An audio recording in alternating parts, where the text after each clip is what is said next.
All right, it is weekly math number 7 time. This one is due Wednesday, October 27th. Make sure you write this in your planner, please.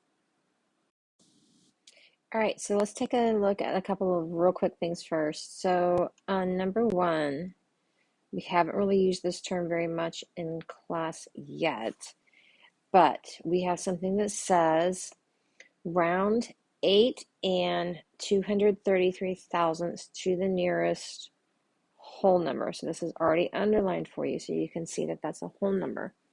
We're still going to use a number line, but our benchmarks are going to be 8 and 9. So you need to find that midpoint, okay? And then that'll help you figure out where to round. So the whole number is basically just rounding to the nearest ones place. The next one we need to look at is number 2. We are learning. This is new to you. I understand that, but we aren't following the directions from the video. So an expression does not have an answer and there is no equal sign. So if you add those to this week, I will take points off, okay? Because you're just not following directions. So what we want to do, we want to go down through here and we want to take all of the words that are math words, such as I'm going to triple X, okay? And then means I'm going to put some parentheses around these because it means I want to do that tripling 4 first. I think I said triple X. That doesn't work. It's triple 4. And then, when you see and then, that means whatever came first, you want to put in parentheses. And then we're going to add 6 times 6. So what does the word add mean? Oh, that means an addition sign. And we're going to put this inside of parentheses too. So you're going to have something inside a set of parentheses and then add means you have an addition sign, and then you put the next phrase in here. This is your answer. You are done right there. Don't simplify it anymore, please.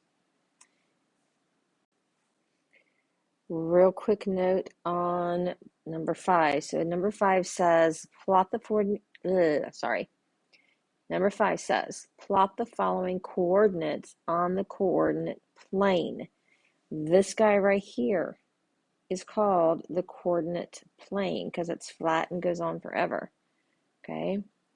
Coordinate planes or coordinates are the same thing as ordered pairs. No difference, okay? It's just 2 different ways to say the same thing. What do we call that in language class? Synonyms. Right. Okay. But we're going to plot these guys. So when I go to plot these, there's also one more step I have to think about. I have to label them. Otherwise, people don't know which one is A and which one is B. So I'm going to plot the point A. So I'm going to plot A, which is 3, 5. That means I hover over the 0, 0 point right here. I'm going to hover right here. And I'm not drawing a line, I'm just hovering. And I go to the 3. And I continue to hover. Do not draw lines. I'm just hovering my pencil until I get to the 5, where the 3 and the 5 intersect. Okay? So where the 3 and 5 intersect would be where my point goes. But I need to, what? Label it. So right beside the point, I will write A. And I'll do that for B on this one. And then there's also another one just like this down here on number 11. I had to plot those and then label them too. Okay? All right, our next one that I need to look at quickly with you. These are more just explaining some directions here. This word explain means you're going to tell the person how you got there using words. Okay? You must use sentences, good writing skills. That means I expect capitalization and punctuation, so periods and commas and all that good stuff. And you're going to explain a possible path from the school, so from here to the bus. How do I get there? Do I go down 1 and over 6? Do I go up 1 and over 18? What do I do? But you need to use a complete sentence. Same thing for number 14. I have to explain. If you're not explaining with words, this will be counted wrong. Understand that? All right, I know you're not going to enjoy it, but it's what we need to do. That's what our expectations are. All right, the last one we're going to look at, number 12 and 16, are very similar. It's asking you to find the volume, okay? Volume is just a 3D shape. How much will fit in there with a cube? Like if I was putting little tiny squares that are cubes that are all together.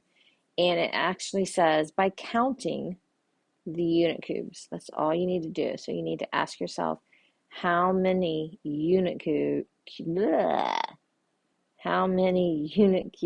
are in this one?